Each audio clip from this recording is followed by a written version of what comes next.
Good day, everyone, and welcome to this episode of the Industrial Innovators Podcast. What is hot work, and what is the impact that it has on the way we work on repairs and maintenance that are performed in industrial facilities? Most facility operators and contractors have a systematic way to limit risk when we perform hot work. In the safety hierarchy of controls, hot work planning and hot work approval processes fall under the administrative controls, the way we work, and the personal protective equipment controls, the safety equipment we use. But what if we could perform repairs such as grinding, cutting, surface preparation, paint removal without hot work at all? The highest level of safety control, eliminating the hazard, eliminating the hot work, and still get the job done. That's what my guests today are going to share with us. Kjetil Osen, who I've pronounced wrong, and Tony Berga are with Safety Tools Allmet in Norway. They design, manufacture, and produce a range of non-sparking tools that replace the way we traditionally and habitually work with zip cutting, grinding, and surface prep, and more. Gentlemen, welcome to the show. Thank you. Thank you.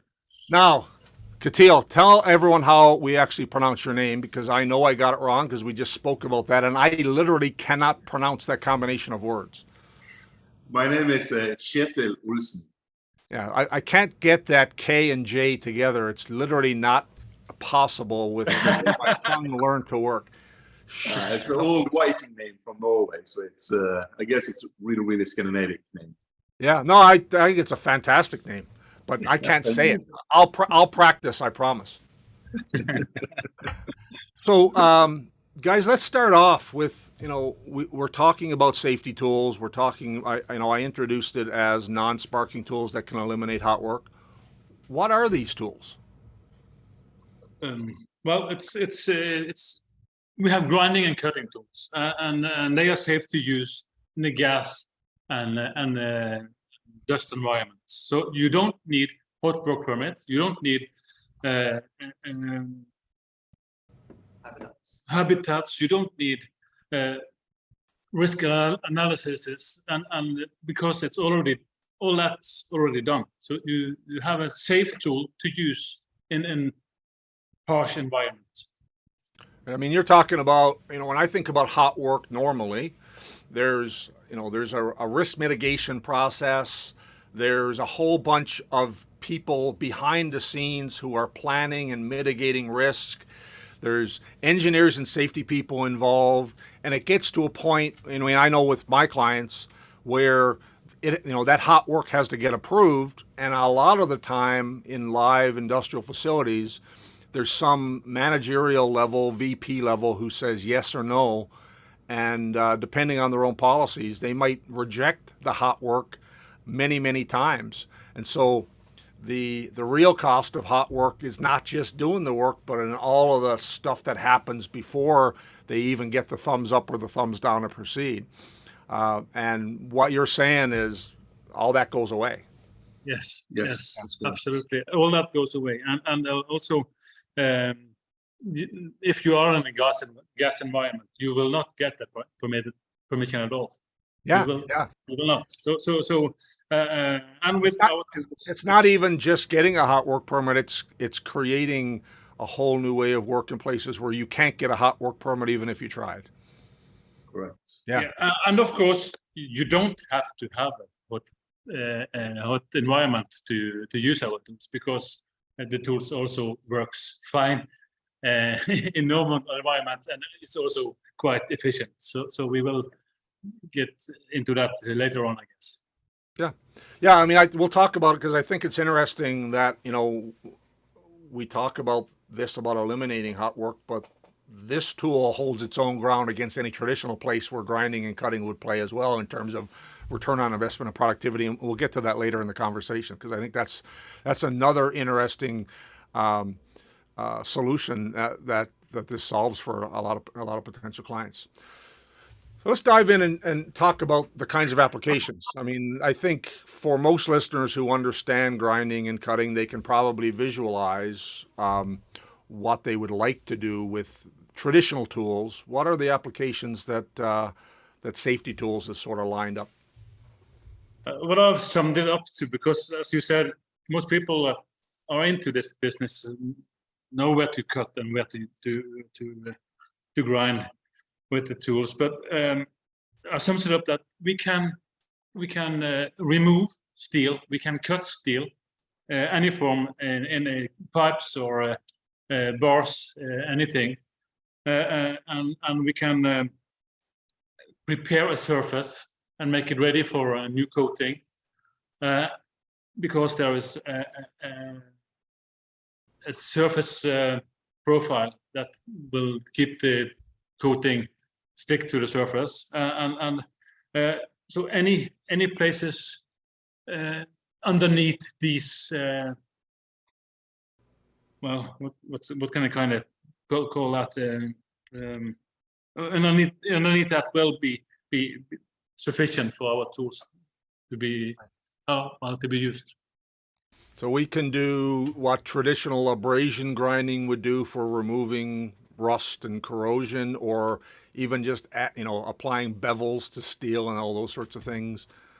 We can cut off bolts, nuts, yes, metal tabs, remove paint, lay down surface preparation for new coatings. I mean, that whole array of applications. Is there, for when I think about all, the abrasion tool market, I think you cover the whole range of what can be done with abrasion tools, but with non-sparking tools. Yeah, but also the good thing with these tools that you can also use it in different kind of brands. That means that you can use it in the gas and oil industry when you have the EX certification, but you also have it for food industry, where you have this dust problem, when dust can also ignite, just like gas. I live in Western Canada, and we're in farm country, and we're also in mining country. And I think in both of those applications, whether you're underground mining or you're simply dealing with grain dust and working on, I mean, people forget how explosive aerosol flour is.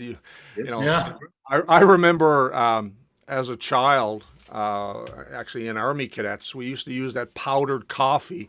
It used to come in the military ration packs, and we'd often start fires by just having a lighter and flicking that powdered coffee over some kindling as a quick fire starter, because it's very, very flammable, very explosive. So there's a lot of dust applications that are not necessarily directly in traditional oil and gas, but are in other types of industries that process.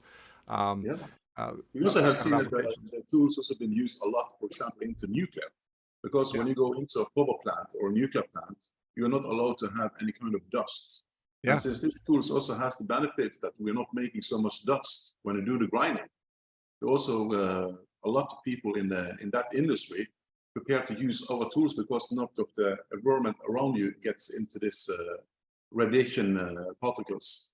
So that was interesting. It's interesting you bring up nuclear, because one of my team just emailed me about an hour ago talking about can we bring these tools into a couple of our nuclear power plant clients. I'm not sure what you have in Canada, but also in Norway and the UK and Scandinavia, we have a lot of wind turbines. Yeah. Well, that's something new market we are going into. So, for example, these tools can also be used to remove, for example, like the coating on the blades, where you have all the hits from the birds and rain and ice. But you also have 1,000 with gear oil, 1,000 with hydraulic oil into the wind turbine on the top. And that makes it also a really dangerous area for fire.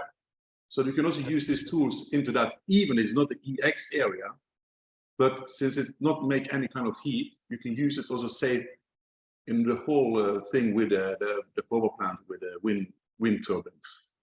Yeah, I think it's, I mean, there's a whole bunch packed in there, but one thing I just picked up on, I kept introducing the technology from a non-sparking standpoint, but it also produces negligible heat.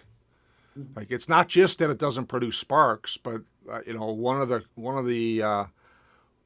coolest videos I saw was they were using the tool grinding away, and then a lady took her hand and laid it on the grinded location immediately thereafter, because even the surface that you're working on does not heat up.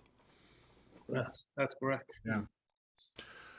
So what makes these tools different? I mean, why is this, how do you accomplish these things compared to, when everyone, when people visualize grinding and cutting, they're seeing, they're seeing and visualizing abrasion tools, with high grit types of tools. What makes this tool so different that it can do what seems impossible?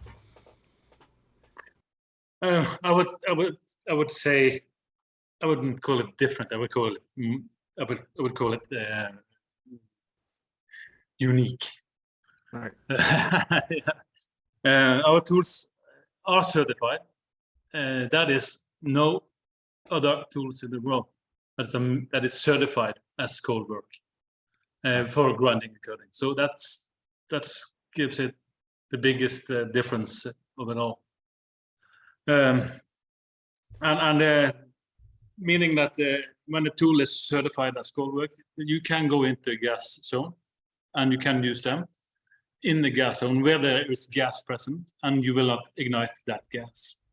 And you cannot do that with any other grinding cutting tool at all. Yeah. I mean, there's other intrinsically safe tools out there, but not for cutting, not for grinding. I mean, you can use an air tool to do all sorts of things like, impacting or turning a nut and things like that. But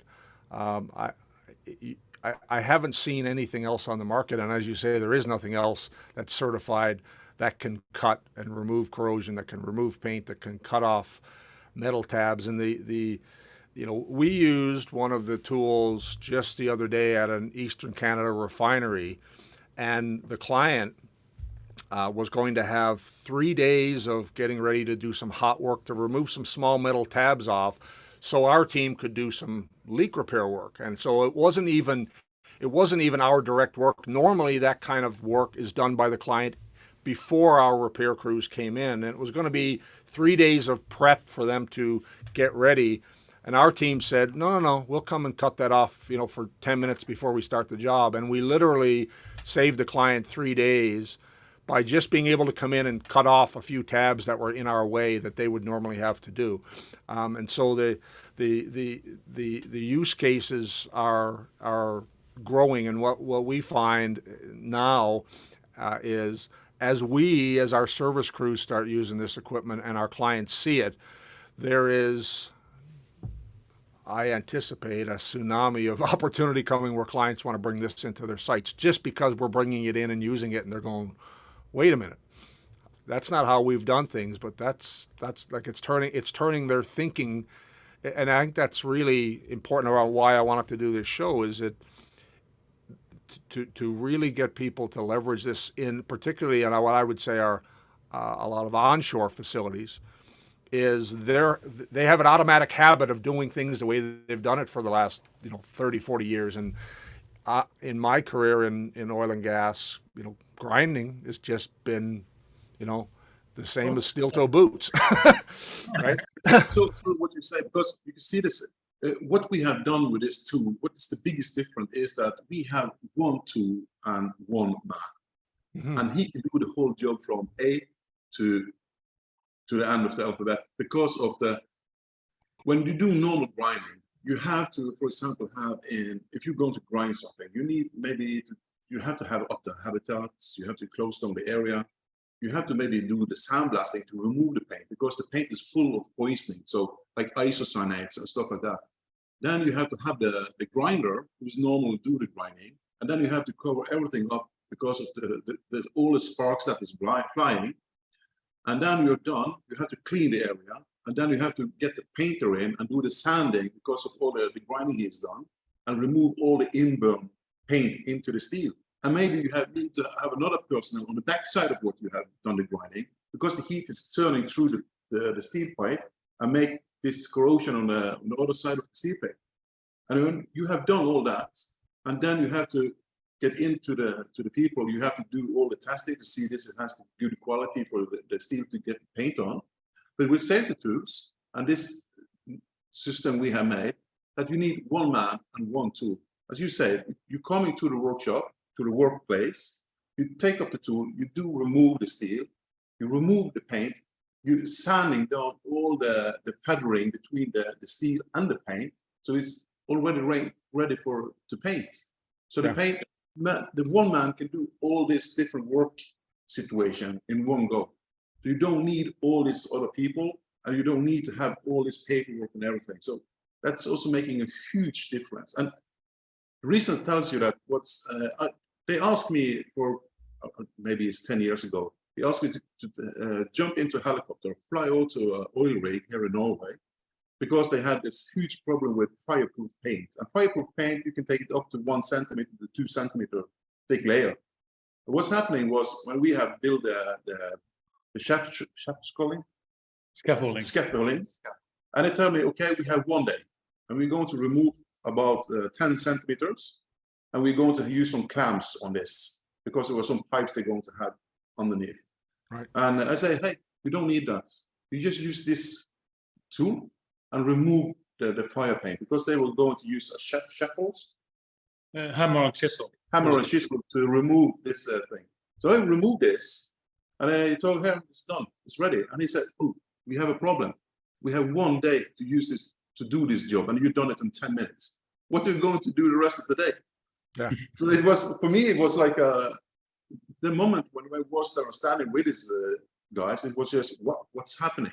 Because then you can really see the effective tools, but it also take all the other things they have to wait with in one go. Yeah, I mean, you know, we talked earlier a little bit about the the hot work planning and approval process, and all the advantages of just making that go away. But you know, in productivity, one of the biggest challenges I think lots of clients have is the interaction of different workers and how that slows down work. You know, each time someone else has to come in and do a part of the work, whether it's the sandblasting or the sanding or the grinding, you know, it's not just that you're saving 10, 20 minutes. You know, it's the interaction when, you know, it probably takes longer for one person to come in and leave and another person to come in and leave, and scheduling all that than it is to just have one person do it. I mean, the productivity impact of not having those interactions is probably tenfold in the direct work, right? When you think about all the things you just described of the different individuals that would need to come to the workface to do that activity versus one person showing up, doing the prep, ready to paint, no cleanup, and I'm going to come back to that in a minute. And all of those steps, I think that's really an interesting perspective. Now,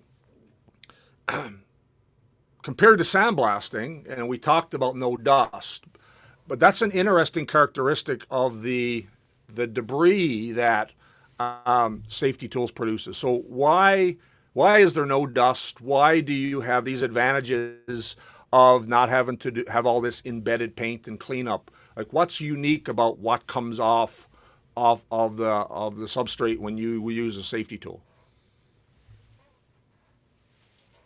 Can we repeat because that was not. Can you do that one more time? Well, it's the what I'm interested in understanding is the size of the debris that comes off, because it doesn't produce airborne dust. The particles are literally falling away and much easier to clean up than a sandblasting activity, and all the other unintended consequences of sandblasting. That safety tools has a unique way of creating the debris that is different. Okay. The size of the particles that goes off is small, but it's not small. It's not as small as it will float in the air. It will always be around you when you do the grinding and the cutting, and the size is like. What can we? I don't know the size of it. How can we compare it? What can you compare it? Yeah, they are blunt, so they are not sharp. But what can we compare them for the size? I think the biggest benefit is that, remember the air tool that we use, since we have this effective way to cut through the paint, it's a different way, because when you see the cut we have, it's look like a small diamond. And what's happening is that the RPM on the tool is from 1,000 to 3,000 RPM. So as a normal grinder or sandblasting, you're using up to air bars of pressure. So you get with hundreds of kilometers by hour with the sand dust. And also with normal grinders, when you use a 20 to 25,000 RPM, that also swings everything really high energy into the grinding pump. When you use safety tools, you're using 0.00 millijoules of energy. So that means that there's no energy into the file and into the paint that will release this up into the air. As Tony said, also the particles are so big that it will fall straight down to the ground. So you will not have this airborne dust. Right. So when we did the test with the Institute of Sweden for the dust test, we was 10,000 times lower in the dust in the air than a normal sanding, grinding engine. Well, that's a lot more than I was. When you were talking about energy, I was thinking, so it's using less than 10% of the energy from an RPM standpoint, but from a dust creation, that has an exponential impact of having 10,000% less dust than traditional grinding. Yes. And test it independently that way. Yes, that is tested at the Institute of Sweden, because all that also is something different that we use and other companies use. That is, we always use the third-part industry to testing our tools. So when we want to test it for isocyanates and dust, okay, then we went out and find who is the best in the world to test the tools in a laboratory with isocyanates and with dust, and that was the Institute of Sweden. Okay, it was the best in the world in isocyanates and dust reading. So then we use them. Yes, that's the same as we use for example, with gas. We go to the DNV and Gexcom in Norway to do the tests. I think that's the same as Lloyd and Coast Guard in the US, right, in the same level. And I think they also use the DNV also over in Canada. Yep. Yeah, I mean, particularly in the, I would say with all of our offshore clients, Lloyd's and DNV are very recognized third-party sign-offs for this sort of application. So yes. DNV and Lloyd's would be highly recognized. And I've Gexcon, for gas testing, I've used their credentials before for gas testing, other types of tools. So not necessarily all of our listeners are familiar if they haven't been introduced to a variety of spark-free tools, but certainly our offshore industry is very familiar with every single one of the third-party groups that you guys test with, and we'll dive into that a little bit more and share listeners with a little bit of detail. There's two things that I think are unique about the tool itself. You've got a unique design and metallurgy of the tool bits themselves, and you mentioned about the hand tool itself and how it's operated. So let's dive into those two elements of the design concept and the special sauce that makes safety tools so unique and stand out. So tell me about the tools themselves, the tool heads, the various cutting attachments that you have with the tools. What makes them different and special? First of all, they are made of solid tungsten carbide, and we use real diamonds to make the cutting teeth. Well, as you see, we use real diamonds. Normal industrial diamonds cannot be used because our tungsten carbide bits and discs are as hard as industrial made tungsten. Diamonds. So you can't use an industrial diamond to do the cutting because this material is as hard as those diamonds. Yes, gotcha. Yeah, that's correct. Normal tungsten. Normal tools are not the same league as the tungsten carbide. Maybe they are coated instead of coated with a tungsten carbide coating, and that make them carbide bits and that's not the same. Right. Yeah, I mean, you know, on the grinding side, obviously there's a lot of abrasion discs that are totally different than what you're talking about. Absolutely. But there are other, you know, I've heard people say, well, I've used carbide bits before. Yes. And so, you know, a lot of and I've used carbide bits before for field machining. And as you say, a lot of the time it's just a carbide coating.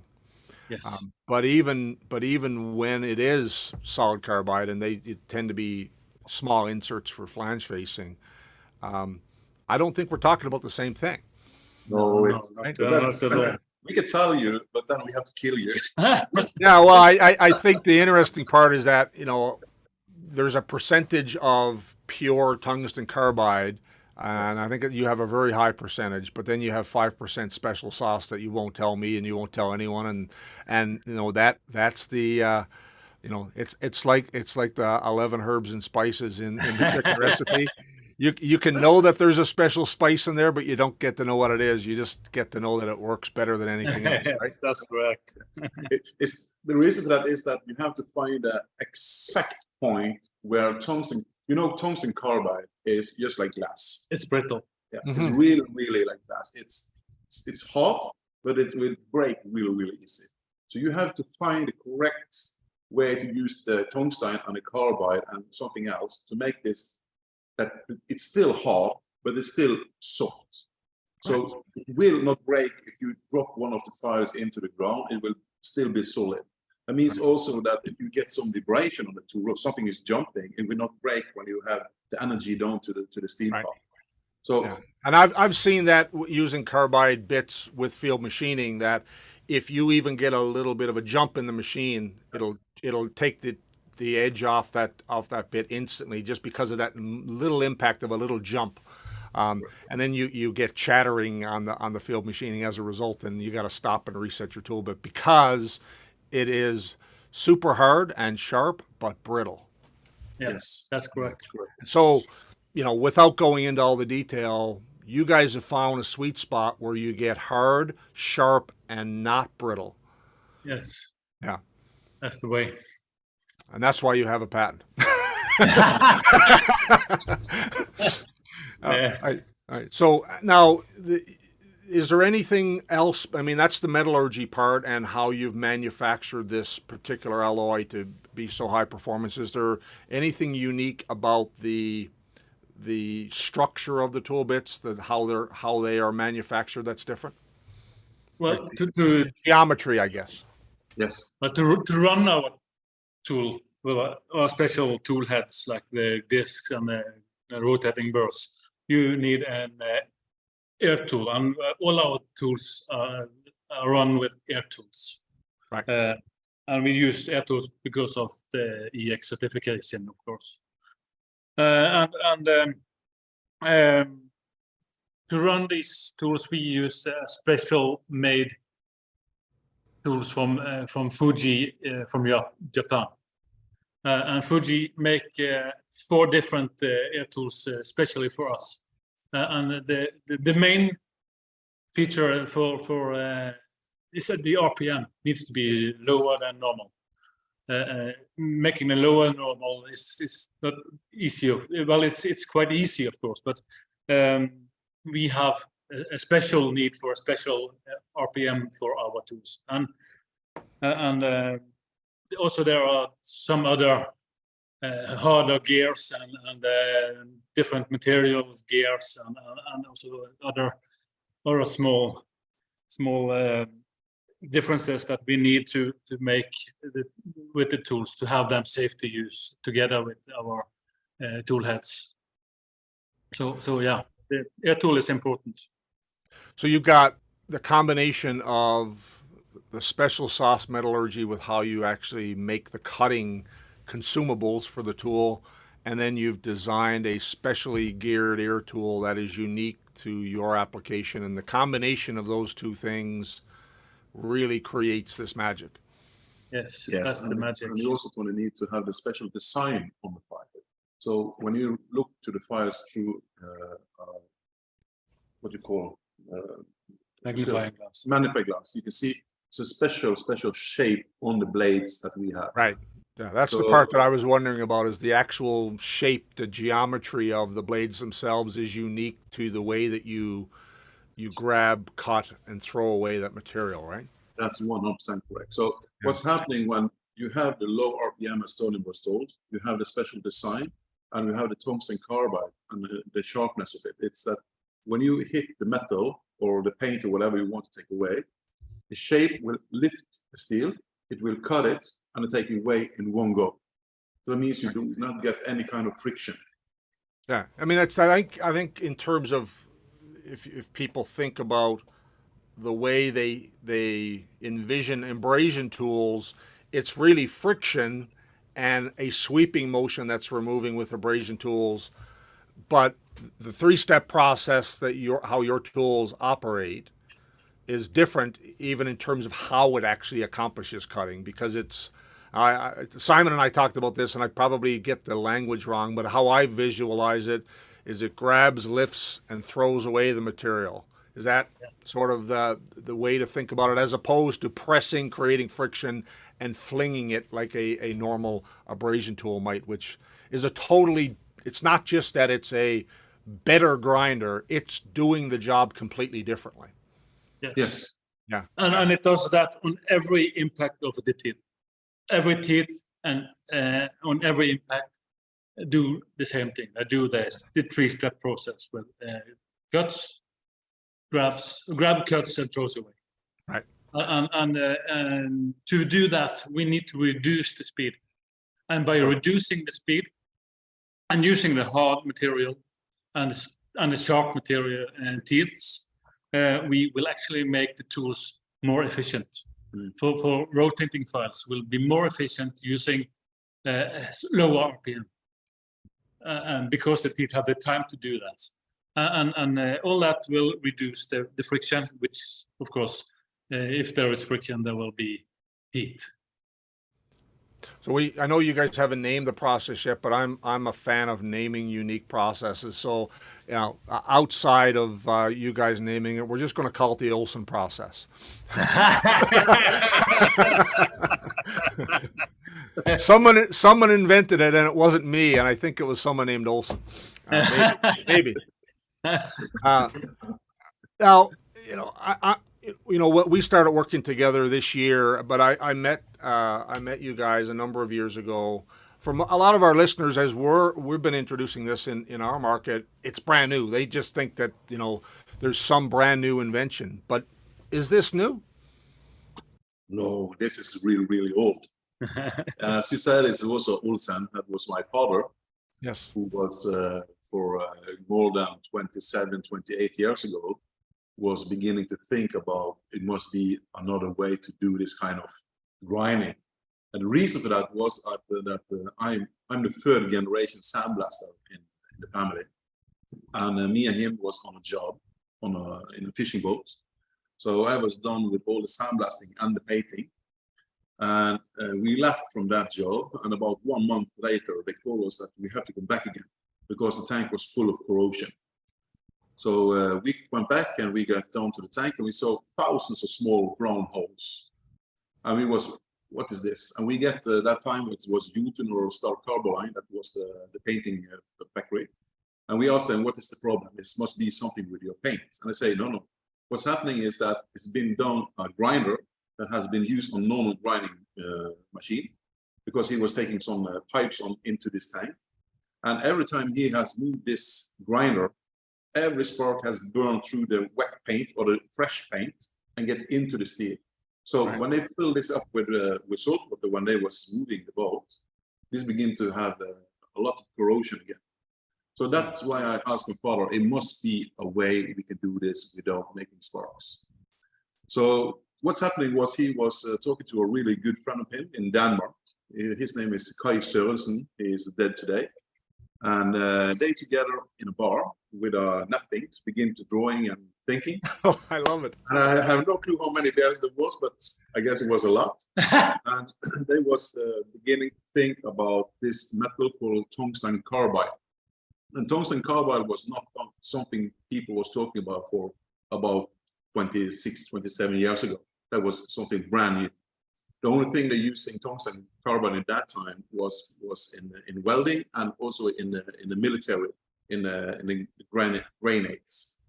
That was they would call it the bunker blaster that time. So we went to this military factory, talked to them.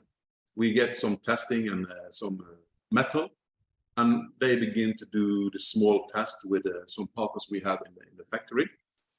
And after some years, about 5 years, then we come up with the first radius confess. That is a special disc that turns the 2.5 millimeter of the sharp edges of steel, because when you do painting, you need to have this 2.5 millimeter in radius. Right. And that was working really, really well. And we began to see, okay, it's working and has no sparks. So we went back to that time. It was called Statoil, today's Equinor. And that is about, I don't remember, 2001 to, well, around 2000. Yeah. Then we tested and they said, okay, this is working. We want you to test this more and see what we can do. And we was into a special program called Loop. It's a special name for a program that was that time. And we get some money to begin to get into this tool to see what we can do. They were giving you some. They were giving you some money to do research and development. Correct. Yes. Correct. Yeah. And in 2003, then that time Statoil, Equinor today, say, okay, we will approve this to as cold work. This we can use as cold work. That time we didn't have any kind of certification or that type of Gexcon. But with this money, we went to Gexcon and DNV, and we began to talk to them and see what we can do. And since we was the first company in the world that want to test mechanical air tools into a gas zone, we have to build everything they have done in that factory. So all the tools you see today, they're testing with the old robot system that we had back in 2003. So that's really funny to see that they're still using what we made in 2000. So you had to pay for the test rigs to test your equipment, and they're still using it today. Yeah. Yes. And they're probably using it for other applications for other people. Yes. That's correct. Yes. Sometimes you can see we get some new products into the market, and we can see when they are taking a picture of the place they had tested, and we can say, hey, that's the old one that we was building the first time. Well, I have other technologies that were developed in Norway that were Gexcon tested in those same chambers, so it was probably things that you guys did. You almost money. Yeah, that's fantastic. I think I've got video from a couple of different tools. Well, a weldless flange connection that was originally developed in Norway, and it was tested by Gexcon, and I've got video of them in those chambers. So it was probably the ones that you guys originally did. That's Yes, correct. yes. That's correct. Fantastic. So, But they also have to- I find it interesting that I mean, every time we speak and I love the storytelling because I think it really paints a great picture. You're talking about in that fishing boat and how the grinding, it wasn't just that it had created a hazardous environment, but the grinding and the sparks themselves had damaged other painted surfaces and caused corrosion in other painted surfaces. So even if hot work isn't the issue, if you are grinding around other painted surfaces, other coated surfaces, you have the possibility from that grinding of introducing new points of corrosion. correct. I mean, we haven't talked about that before, but it makes total sense to me. And I think that's another whole value proposition is even if you don't have hot work, if you're doing cutting and grinding around other finished product, that you don't want to introduce new contamination sources. I mean, it's similar to all of the conversations I have with clients around protecting carbon steel from stainless steel and getting that cross contamination. This is just another great example. And you know, the napkin design, I think, is a fantastic story because I was sitting with some friends of mine about 6 years ago who were with ExxonMobil, and they asked me to come up with a tool to do some specific hydro testing that everyone said couldn't be done. And we were sitting in this restaurant, and I pulled out a napkin, and I literally started drawing how we could combine some plug technology with some field machining miter mandrel technology. And what I did is I designed a grip plug that would mount inside of an elbow, so they could hydro test inside of and plug off a 90-degree long radius elbow, and I didn't do the final engineering. I just do the napkin concept, and then I gave it to our engineering partners, and we designed the tool. And now there's a whole new elbow plug. But it was the exact same idea. I love the entrepreneurial spirit of sitting there and just brainstorming with a piece of paper on an idea, and that's the genesis story of your business, which is fantastic. Yeah. So that it's not new. I mean, 'cause one of the things that I find with technologies that no one has heard of, even though from the timeline, playing around to figure out this solution over 25 years ago, getting an R&D grant from Statoil, now Equinor, 20-ish years ago, and them starting off with effectively, they approved it as a cold work solution internally through Statoil, and then you went and got the testing. I mean, I think that's a really interesting legacy of how it evolved into this is proven technology. But for the people who hear about this for the first time, it's brand new. And I think the message that I really wanted to capture there is that even though you might be hearing about this for the first time today, this has got 25 years of research and development. It's got 20 years of being recognized by owners and then by third-party organizations as a proven, certified cold work solution that solves all kinds of problems, not just hot work, but contamination, corrosion, interface work, airborne dust. There's just so many different things that make this tool a solution, even in traditional places where you don't need to eliminate hot work. But in new technology, a lot of the time, there's sort of this technology adoption curve. People hear about it and go, well, I don't want to be the first. And I don't want to be the second. I want to make sure that this has been tried and true in 100 places. And it has. It's got 20 years plus of being used, being certified, being evaluated, and used globally. And so even if our listeners are hearing about it for the first time today, this is proven technology, and it's not new. It's just new for you because you've never, we're just introducing it to you today. I mean, I think that's the message, right? Yeah. Absolutely.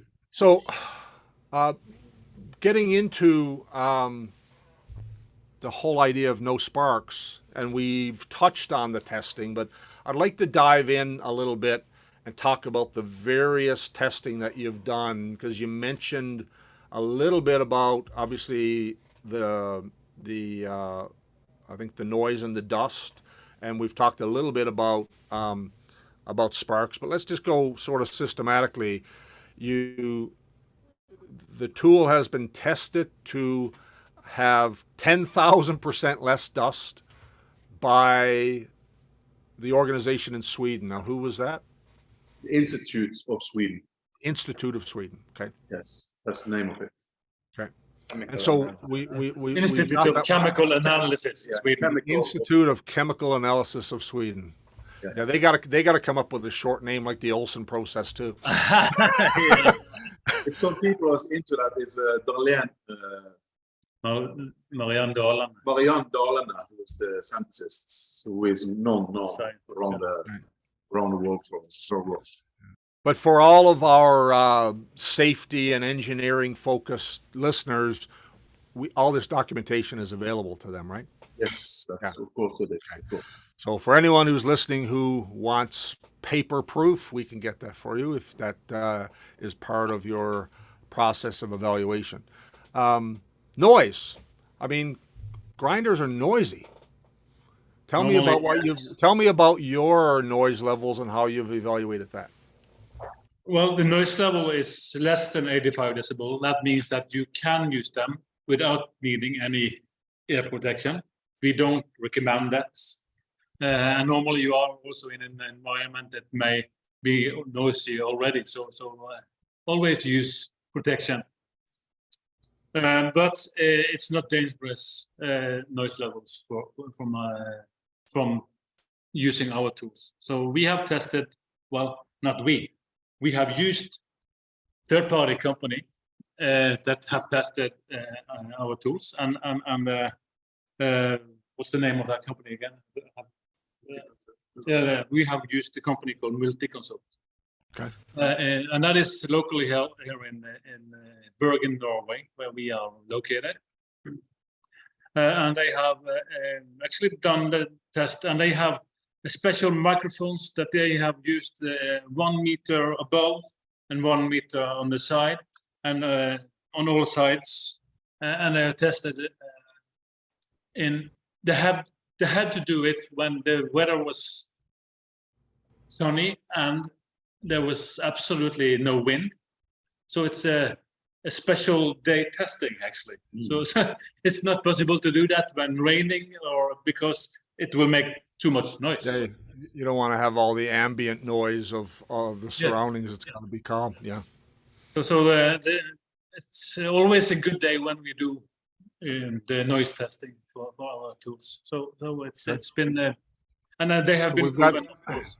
We've got dust testing, we've got noise testing. Now, I know I've used grinders my whole life.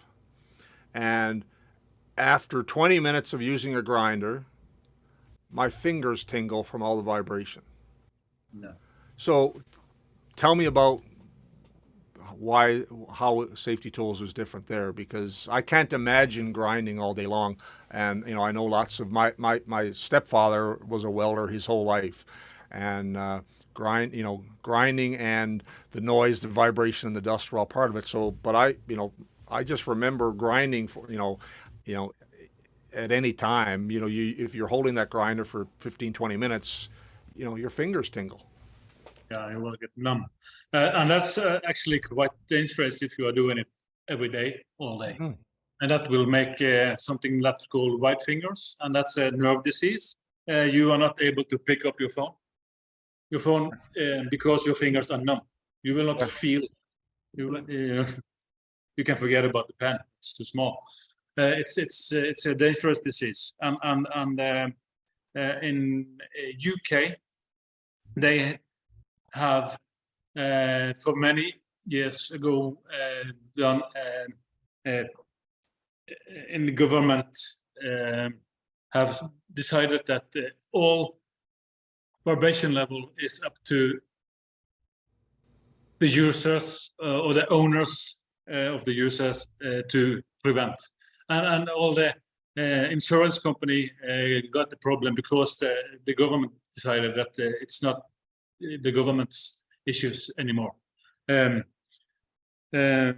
Because the government in UK paid out a lot of money for the steel workers because of many fingers are white fingers. Workers' compensation claims around damages to hands because of vibration. Yes. Yeah. So now the insurance company and then everything turned around, and the way they do it today is that they have they used a calculator to find out how much time you can use one specific tool, and that started in UK. And now it's all over the world, especially in Norway. It's the same thing. We have limitation on how much time you can use our grinding tool. A typical time for an angle grinder and a zip cutting disc is maybe 45 minutes a day. And if you use it 45 minutes a day, you cannot touch any other vibrating tools anymore. So that's and if you do, you will be exposed for too much. So basically, there's an exposure limit for a traditional grinder of about 45 minutes of use, and after that, you can't use any other tool that vibrates. That's correct. Right. That's correct. And so what about safety tools? What kind of ratings and testing have you done there? In UK, we have done all tested at the company. That's also our sales representative in Aberdeen. They have tested the tools and they are expert and they test all their tools and other companies' tools also they test. And they have tested the tools to be an 8-hour tool. That means that you can use our tool. It's also called a green tool or an 8-hour tool. And so it's tested, and you can use the tool for 8 hours without expose yourself with too much vibration. So it's a full day tool. So it's a full day tool. I mean, 45 minutes to 8 hours. I don't know the exact math, but that sounds like about 10 times more tool time. Yeah. All right. So we've covered dust, we've covered noise, we've covered vibration. The big question, and I think we've touched on it, is the explosive nature of gas. So that testing, in the laboratory is done with, is it Gexcon? Right. Yeah. Right. Gexcon. And so all of your tools have been, tested in those explosive atmospheres to not produce sparks and heat to ignite, in gaseous atmospheres. Yeah, that's true. Right. But it's also important to say that when we do the testing, we do with the worst scenario possible. Right. That means that, for example, with the vibration test, Tony said, it's not just taking the tools into a vibration plate as other tools makers do and testing. Right. That's right. We take the measurement on the hands on the workers. Ah. And they have to stand for at least 10 minutes, 3 times, to do the real grinding and real cutting. So then we can read out what is the numbers we. So you're not just testing the tool vibration; you're testing it on the hands of the workers. It's called HAVS testing, hand-on vibration testing. Hand-on vibration testing. Okay. Yeah. Thank you. You're welcome. Well, I mean, that's always best to have 2 brains. Yeah, And well, also, 25 years of R&D, there's an awful lot of details, hidden in that special sauce that, it takes several people to get it to all come out, right? Yeah, but that's the way we want to do it, because you can get all the certificates and all the documentations by yourself. It's really easy to get that. But if you really want to be serious and you want to go out and show yourself as a professional tools maker into the global market, you have to do it 100%, and then you know what the tools can do and you can stand behind it. Right.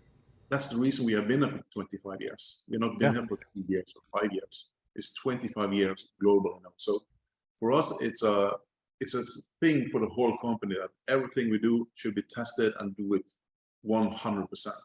It's not halfway and just sign documents and let it go. It's always done by professionals and the worst case situation. And I think that's super important that you have all these third-party validated performance testing, safety testing, but then you take it one step further, because I've seen similar kinds of tests done by different tool manufacturers, and then they hand all these testing certificates over to an end user client and says to their safety and quality department, look at all of our testing documents, you guys decide. But you've done the next thing, which is to get third-party review of all of that and gotten third-party certification. Yep. So tell me about the third-party certification that happens as a result of all that testing. Like what kind of global organizations have said this is the real deal? Can you say that one more time? Do you mean companies or do you mean third-party approvers? Yes. Well, for the EX part of the tool, it's Gexcon that has done all the tests, and DNV has approved it to be a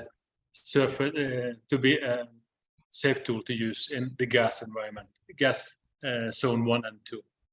And so you've got That's- DNV certification for both the surface prep tools and for the grinding tools. I think you've got 2 different DNV certifications, correct? Or maybe there's more. Yes, it's for the cutting tools and Right. the Cutting grinding. and grinding. Right. Okay. And so that's the third party sort of recognition of the tool's safety and performance. How many clients, end user clients, are using this on? You don't need to name all the end users if you don't wish, but when you think about like how many global organizations are already using this technology on a regular basis? We are now into 26 different countries around the world. Okay. The biggest market will be like the US, Asia. We have, of course, Europe, as that we have grown mostly in. And so it's how many? Middle East. The Middle East, we and have Australia. Australia, we have Russia. We was in Russia before, and now we have stopped all the training. Until this year, you were selling in Russia, right? See, for the last 2 years, 0. We did have some requests, but we gently said no, thank you. No, thank you. Yeah, you don't need all those sanctions wiping your company out, right? That's also true. But we have been, we are from Brazil, we are in Mexico, we are in US, we are in Canada, we are in the whole of Europe, we are in the whole Asia, we have Brunei, China, we are in, we have in Azerbaijan, we have Australia, Thailand, Brunei. We've been around the world now. We have been. Yeah, so I mean, I think the only place you didn't mention was Santa and the North Pole. So, well, and and I think he's in my territory, so I'll get up there and make sure he buys a couple. Yeah. But of course, I mean, with that level of spread, you base, when if someone came and said, do you work for this energy company or that mining company? There's a high probability that you're either working for them somewhere else or you're working for one of their peers somewhere else in that same industry. So I think there's lots of evidence of widespread adoption for people who are hearing about this for the first time. All of the biggest oil companies have used the tools one place in the world. That's for sure. And also contractors underneath, many of the biggest contractors have used the tools. Yeah. Now, what I find interesting, let's just pivot a little bit because I think we've really covered some ground in terms of where it came from, how it works, how safe it is, how it's tested. I mean, there's a lot of different information packed in there, but from an ROI standpoint, even in a regular mundane application, how does this tool stack up with just a traditional grinder next to your technology in terms of how long it will last? I mean, I think with this there's an ROI in this, even when people might think a traditional grinder will just do. Can you tell me a little bit about the longevity, how these tools stack up with traditional use and just any traditional application? We can divide that into 2 things: cutting tools and grinding tools, which is what we divide our tools into. Yeah. And for the grinding tools, for example, we can look at removing paint and rust and make a new surface ready for coating. And if you take 5 times 5 centimeters and you grind paint and rust and make a new 5 times 5 centimeter, and you use a small rotating burr, you can use that one possibly 9,000 times doing the same thing. Okay. And that will the burr will still be usable afterwards. What we normally said when we meet the people when they want to know the time time, and we always said, okay, the warranty from said tools is it lasts 100 times longer and whatever we find into the market. But that's kind of at least. That's at least. But we can tell, you can have one history that we get a lot, and that is from Asia. It's on a one shell factory. They're using Roughboy, and they have used the same Roughboy for 6 years, and it's run for 12-hour shift every day. That's 6 years, 12 hours a day. Yes, but that is the extreme one. Sure.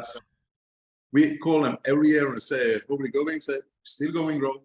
Yes, they don't want to buy anything else. They just go for the same. They have a lot of Roughboys, but they used it a lot.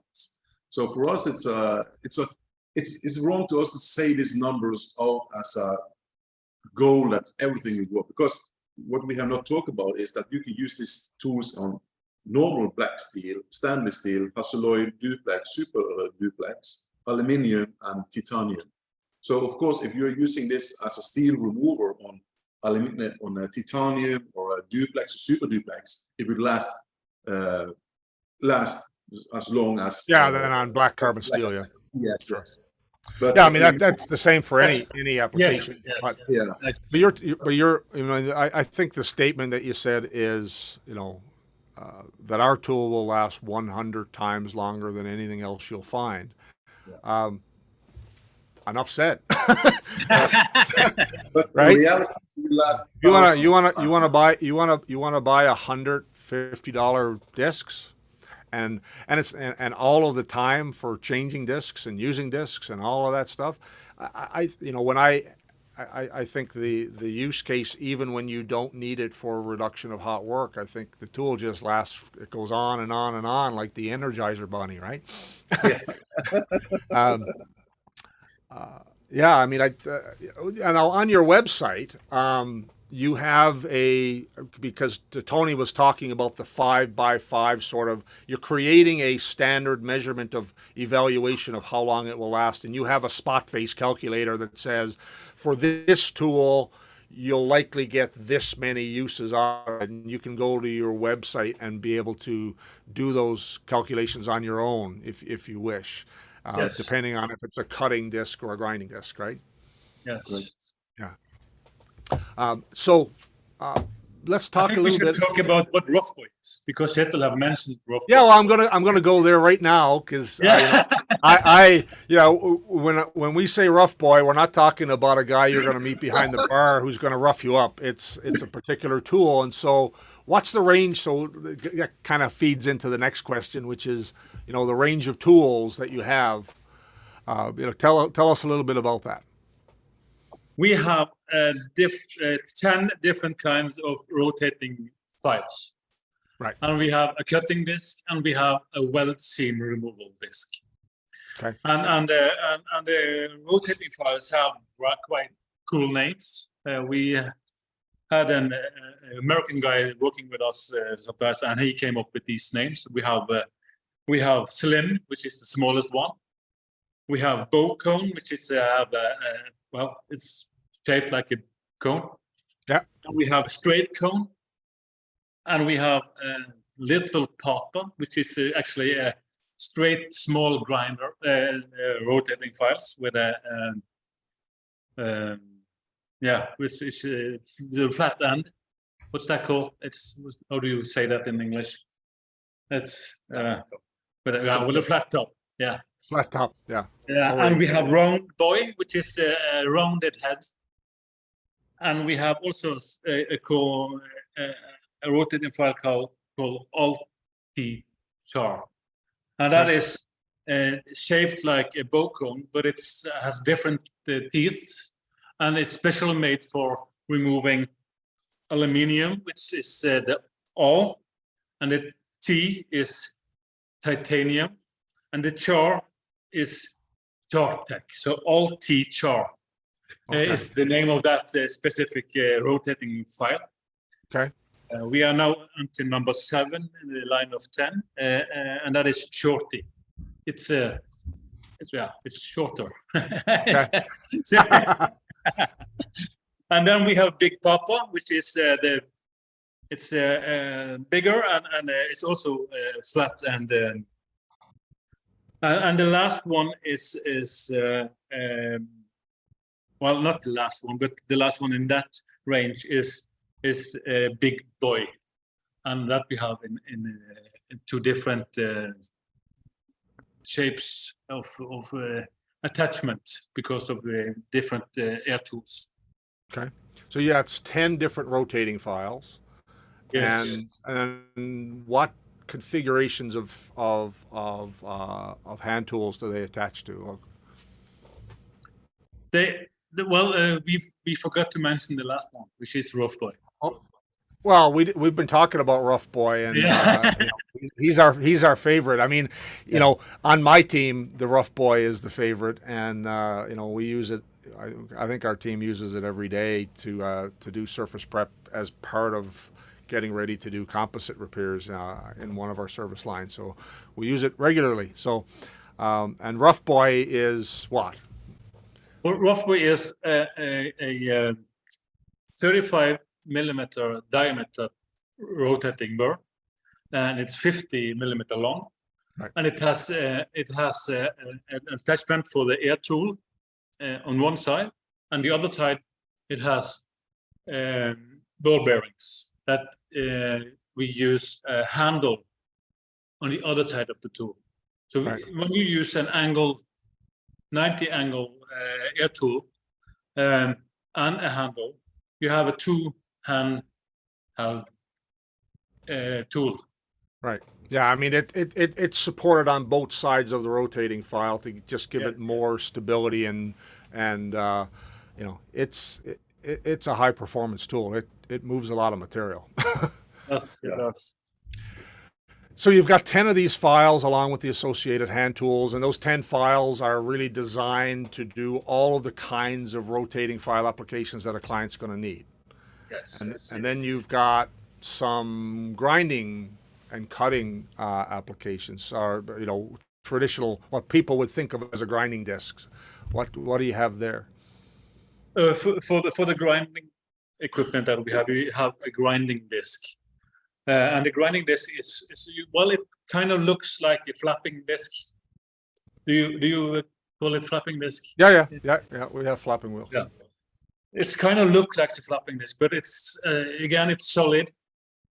Tungsten carbide, it's solid, and the teeth are sharp. So the difference between them is that you have to adapt to the disc instead of a flapping disc that will adapt to your angle and your movement. So you have to adapt your movement to the disc, and when you do that, you have a really quick tool that can remove coating, rust, steel quite fast, and it also will be able to get into a corner, not in. Well, into a corner, but not into a double-sided corner. Or how do you call that? It's well, it will get into a corner, but not into a double-sided corner. Does that make sense? Yeah. I hope. And also one of the reasons that it has that form is that we ask hundreds of grinders to send in the floppy disk when they was on the bests, when they think no is the best part of the disk is 100% okay. Right. They send that into us, and we take all this together, and we saw the middle of between everything. Yeah, the middle of between everything. That's why we have the shape of that disc. Right. So you've adapted the shape based on where you were seeing wear over time. Yeah. Yes. Yeah. When the welder by themselves tells us, okay, this angle is the best one. Right. And that's why we was copied that one. Gotcha. Now, you also have, you know, a range of accessories and some interesting robotics and some other enhancement features that you've been introducing. Can you share a little bit about a few of those? Because I don't know a lot of grinders that a lot of traditional grinders that do a few of the things that you guys do on your specials. We have smaller applications, and we have bigger applications for like we call it helping hand tools. Right. And what they are helping hand tools to use our grinding and cutting tools. So we have magnetic hand stands with a pendulum arm that you can attach, for example, our cutting and weld seam removal tools to, and it will help you to do the work easily. You don't have to hold it. The hand holds the tools, and it will make it easier for yourself to work. That's the magnetic base with a little rotating arm on it that helps you guide the tool. Yes. Right. Yes. Right. And we also have that in a linear form that you can use the tool in the same way, but then you can move it back and forth linear, and that can be extended to be a long linear length. Yeah, when I looked at that, it looks like it looks like a milling machine, sort of, that has some automatic features that you attach the grinding attachment, the grinders to be able to remote control and move it, 2 or 10 feet on a straight line or to cover a surface. I instantly thought of when we do nuclear work that could be a great tool to limit the exposure of workers who might be in that radioactive zone, as one example. But you could use that in any sort of place where you don't want that person to be, whether it was at heights or in submerged, or lots of different places where using that could be an advantageous for a lot of different reasons, using that robotic rail. And you say you can make that as short or as long as the application might need for the user. Yes, you actually have to arrest you a little bit because you jumped a little bit fast. Oh, did I? I was still talking about the handheld possibility, the not the automatic versions. Okay. We have. I was still talking about the magnetic. Oh, okay. Where you use your hand and you can extend it to be a long length linear, but still Just with the pendulum arm, you can do that. Yeah. Okay. and then I jumped ahead in the class. yes, you did, and for that I must have been reading the textbook ahead of the teacher. So what you are talking about is our Unio guide. Okay. Our Unio guide is a 2 meter length cutting linear automatic semi-automatic because you can use it from, as you say, remote control. We have a case you can you go back and forth, up and down, and the force down onto to the surface, and you can start cut or remove a weld with a weld seam removal disc, and that is up to 2 meters length of cutting. But you can also make it smaller to make it fit if you want to go in between and you need to smaller size, you can make it smaller.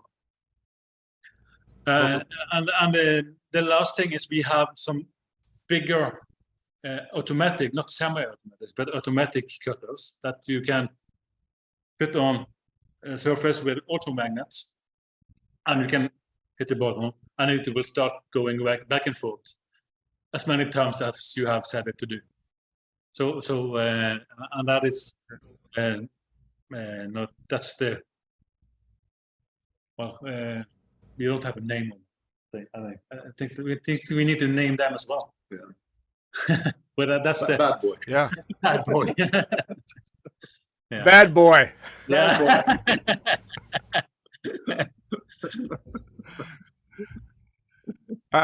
Listen, guys. I just think I think you need to introduce some gender equality into your tooling, and maybe the tools like the awesome girl or something. Yeah. Of course. Yeah. Now, we've talked about all these tools, But you also package this up so that, you know, an end user who has particular applications can buy a set of tools in a kit. So can you tell me a little bit about some of the common kits that you put together that, you know, clients and listeners can buy? Just say, I want to buy this case and it does all of these things for me because I'm in the grinding space, or I'm in the surface prep, or, you know, what are some of the common kits that you put together that are standard that clients will often just say, I want to buy this kit or that?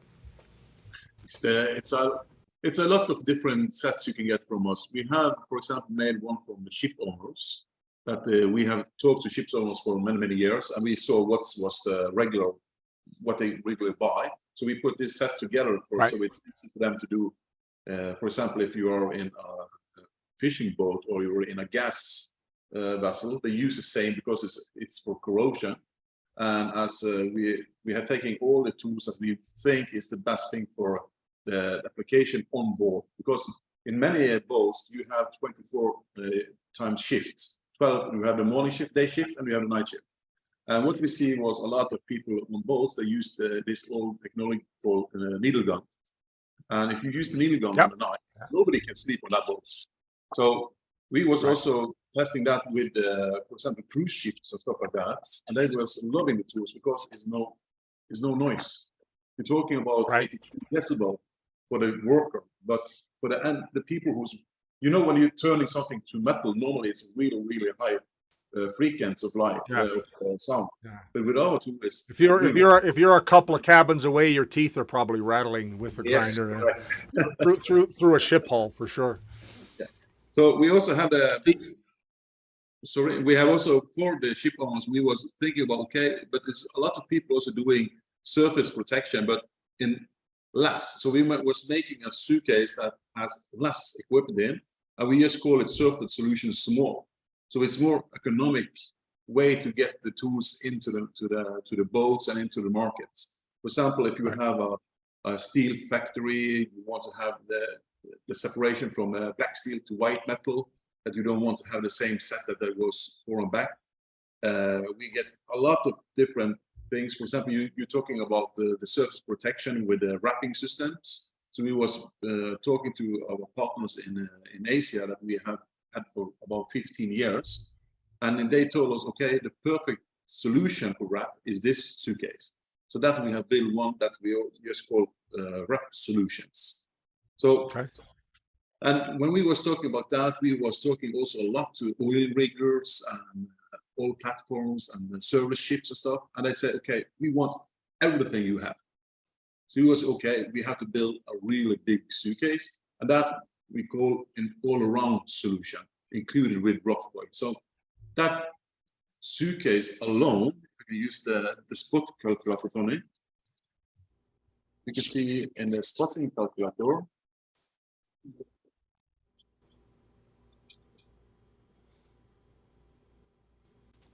we have it.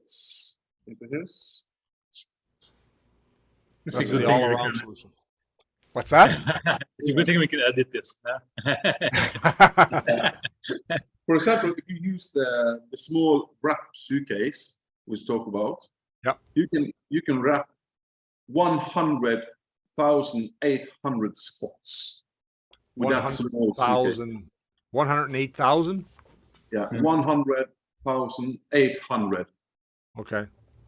And so the big one with 2 times the size, you're talking about 200,000-300,000 spots repairs on the lifetime of that big suitcase. Right. So when we did all around suitcase and all the way, we was thinking, okay, when people come to us, we want to have them to know that we have been into many industries. Right. So when we talk to people, we will always ask them, can you send us can you send us a picture, or you can send us a solution, what you're working with, what is your work situation? And then we can explain them what kind of suitcase they really want. So it's, so we are trying to make it really easy for the buyers to get the correct set at the first time they buy it. So you don't need to have, even you can also buy one file and one engine, that's no problem. And we can also custom make the suitcase after what your clients want to have. For example, if they want to go into a nuclear zone and they only want to have one machine but 5 files, you can have the small solution, 5 solutions we have. So it's basic up to the client what kind of suitcase they want and what kind of system. But if you're going more over to the cutting system, we have one cutting system, we have one seam removing system, and we have the third case that we have both of this system together in one suitcase. Right. Because then they can do all the work with cutting and grinding, and of course also the weld removing system in one box.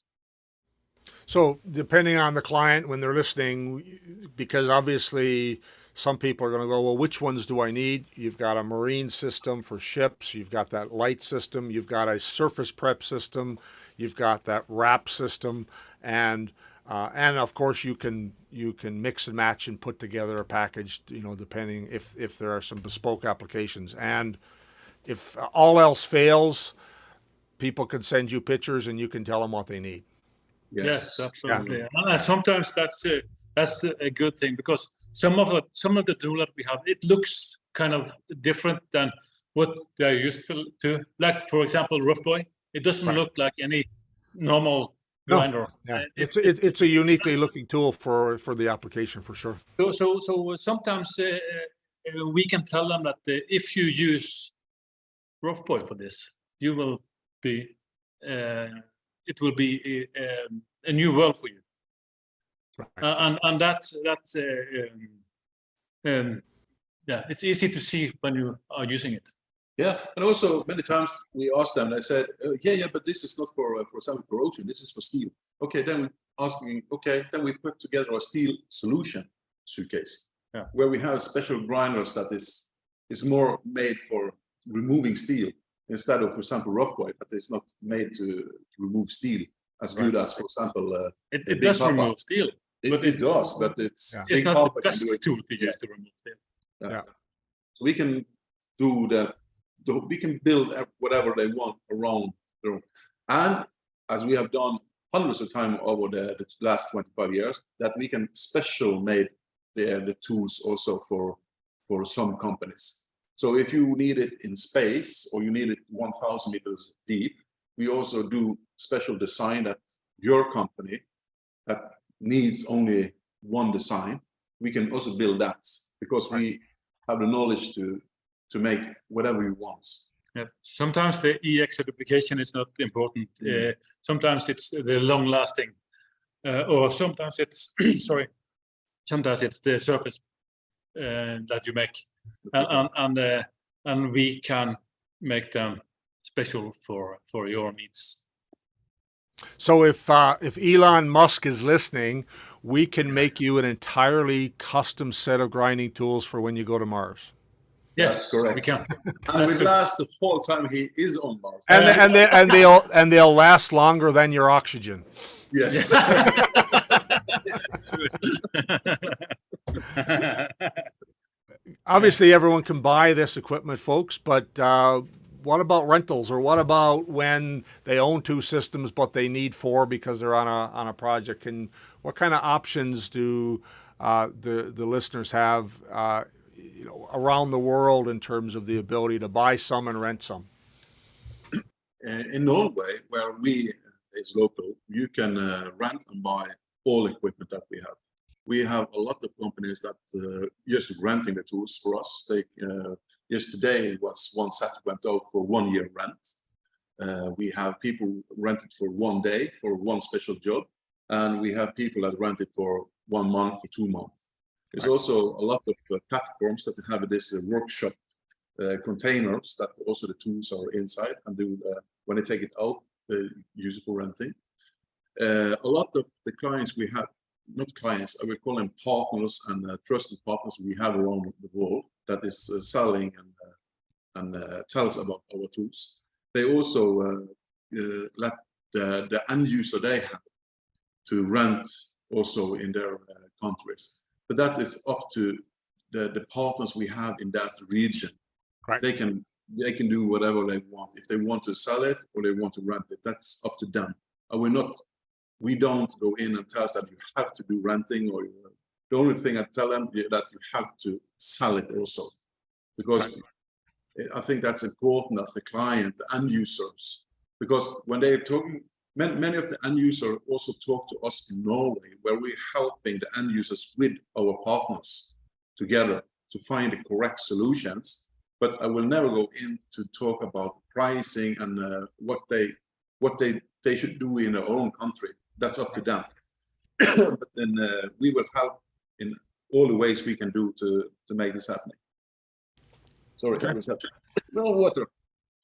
So rentals are available in Norway. They're available in other locations based on the partner's strategy, and so there are options available in terms of how listeners can access the equipment. What about training? What kinds of training do end users need, and where can they get it? For the grinding tools, it's an easy to use tool. So it's not training is not necessary. It's really easy to use. But if you do training, it will expand the lifetime of the tools, because they will know how to use it and to take care of it, and it will also expand the where to use, the knowledge of where to use the tools. That will also so that the training understanding the applications for different parts and different files and those sorts of things. Yeah. Yes. So training will do something with you, even though it's an easy tool to use. Training is also up to like the rentals. Training is up to our partners in the specific areas to recommend. We in Norway will be able to do run training with you guys, right? And we can do remote training through Teams or and from this specific area we are sitting right now. Right. So you can train different end users and partners with video conferencing, as long as they have the equipment in their hands. Yes. Yeah. And what about the cutting systems? How does the cutting systems work in terms of different than grinding for training? The cutting system is a little bit different than normal cutting. For example, the cutting disc is 5 millimeter thick, so it's a milling cutting tool. Right. It's a handheld milling cutting tool, and also we have the 10 millimeter weld seam removal disc, and the weld seam removal disc will be able to get into a fillet weld in a 90-degree angle and remove the weld. And the cutting tool and the weld seam removal tool is categorized underneath the cutting tool certificate, and the certificate also tells us that we need to use a water control box. We have to add water when cutting, and that is because we have to go cut us into a pipe or a tank or whatever you are cutting into, and the second that you are cutting into a pipe, you are potentially cutting into zone 0. Right. Meaning that's where the gas is placed. So the water is just a mitigation for the potential for exposure to zone 0. Yes, but the next second that you have opened up that pipe, you are actually in zone 1, because zone 1 is an area where there is a possibility. No, it's not just a possibility. It's most likely a possibility that there will be gas present. Right. That's zone 1. So the second that you are going into the pipe, you are in zone 0, but the next second you are in zone 1. Gotcha. Because it's open. Right. So because of that little millisecond, you are in zone 0. We need to use water. Okay. And what does water do? It makes, of course, no ignition. it also makes the tool last longer because it's kind of a lubrication. Yeah. And it will help keeping it more cool, because the cutting tool is rated a lower temperature zone than our cutting tools. So, the cutting tool is maximum 200 degrees Celsius. You will not be able to go into 200 degrees Celsius. Maybe maximum is 75 or something like that. Okay. But the cutting tool is only 135 as a maximum. And the maximum is also taken into consideration that you have a gap that is a safety gap. How do you call that in good English? Yeah, I mean, it's a safety factor. Yes. Yeah. So yes, that's true. So the water is there, and using the water is helping, of course, for the cutting and the grinding. And so, from a training perspective, there's a little bit of training required when people are using the cutting system as opposed to the grinding system. And the grinding system, outside of learning how to use it more effectively in different applications, it would be very similar to how users would already use rotating files. Yes, yes, that's true. And of course, you can read the user manual, and you can after that use the tools. Right. But having a training, again, if you do training for the cutting, you will expand lifetime of the disc, you will expand lifetime of the tools, and you will expand work areas to use the tools. Right. So it provides a bunch of intrinsic value beyond any requirement. And listeners can get training by talking to you and talking to your global partners to figure out how to make those arrangements, I assume, right? Yes. Okay. Yes, and you can also go into YouTube and just ask for a grinding, and then we'll get into a lot of videos where we show you tools. Yeah, there's lots of YouTube videos on every one of those toys. Yeah. I mean, they're toys to me because they're just so much fun. But I mean, there are dozens of videos that people can watch on YouTube, and on every one of the tools and the different configurations. So there's lots of different places to learn how to use them, learn applications. And so I encourage listeners to go and look into some of those places. They're on Safety Tools YouTube channel. We've been putting videos on our YouTube channel, and partners around the world, including your U.S. partner, has lots of videos on their YouTube channel as well. Now, where do people find you? How do people get in touch? What's the website, and how do they reach you? We have Simon for that. Simon. Simon's been the silent observer for the whole conversation, waiting for a phone call to run to the hospital to have a baby anytime. Yes.